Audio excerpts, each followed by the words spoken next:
Bonjour Charlène, bonjour à toutes et à tous. Le jour de Tisha B'Av est un jour où on a mal estimé, on a mal compris ce qu'Hachem a fait comme bien pour nous. Et lié au deuil, il y a un point très intéressant. Les explorateurs ont visité la terre d'Israël pendant 40 jours. Et pour qu'on ne remarque pas leur présence, Hachem a provoqué qu'il y ait des enterrements en terre de Canaan. Et il y avait plein d'enterrements. Pourquoi ces enterrements ? Parce que quand il y a un enterrement, on ne fait pas trop attention à ce qui se passe, on est un petit peu concentré sur l'enterrement. Et puis si il y a des personnes qu'on n'a pas l'habitude de voir, on va se dire ils sont venus pour l'enterrement, on va pas trop poser de questions. Et donc, le fait qu'il y ait des enterrements en terre de Canaan quand les explorateurs l'ont visité, c'était pour leur bien, c'était pour les protéger. Mais les explorateurs vont le voir d'une façon négative. Quand ils vont revenir, parmi les choses négatives qu'ils vont décrire, on va dire Eretz Ochelet Yoshveai. C'est une terre qui mange ses habitants. Et oui, on a vu des enterrements partout. Mais ces enterrements, c'était pour votre bien. Et eux l'ont perçu mal.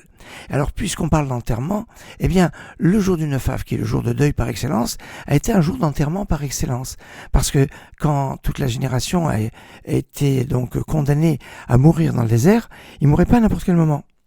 Tous les ans, à Tisha B'Av, le 9 Av, tout le monde creusait sa tombe et ils dormaient dans leur tombe. Et au matin, on disait que celui qui était vivant, se lève, et les vivants se levaient, et chaque année, 15 000 personnes restaient, qu'on enterrait. Donc, chaque année, il y avait 15 000 enterrements, mais des enterrements très bizarres, puisque les corps étaient déjà dans les tombes, et qu'il n'y avait plus qu'à les recouvrir. Alors, c'était des enterrements un peu spéciaux, mais ce sont des enterrements. 15 000. Et donc, on sait que c'est à partir de l'enterrement que commence le deuil, puisque quand on a perdu un être cher, à partir du décès jusqu'à l'enterrement, il n'y a pas le travail du deuil qui commence. C'est ce qu'on appelle aninut. On est onen, on est affligé. Et le deuil commence qu'à partir de l'enterrement. Et donc, on comprend que dans le désert, pour ces 600 000 personnes qui sont décédées pendant ces 40 ans, 15 000 par an, a provoqué leur famille dans une période de deuil. Alors c'est peut-être pour ça qu'on nous conseille le jour de Tisha B'Av de se lever tôt. Il y a 5 jours dans l'année où on doit se lever tôt, et pour se souvenir, on dit Vayashkem Avram Baboker, et Avram s'est levé tôt le matin. Et Avraham est écrit de 5 lettres, Aleph, Bet, Resh, Mem, He, Mem. Et en fait, chacune de ces lettres, ce sont les dernières lettres des 5 jours où on doit se lever tôt. Alors, le Aleph d'Abraham, c'est Hoshana Rabbah, Rabbah ça veut dire Aleph. Alors, c'est vrai qu'à Hoshana Rabbah, on a tendance à être réveillé toute la nuit, on fait la veillée d'Hoshana Rabbah. Mais enfin, à défaut de veiller, on doit se lever tôt le matin pour prier au plus tôt. Le bet d'Avraham, c'est le bet de Tisha B'Av. On a dit c'est la dernière lettre Av, donc le 9 Av, donc deuxième jour, on doit se lever tôt.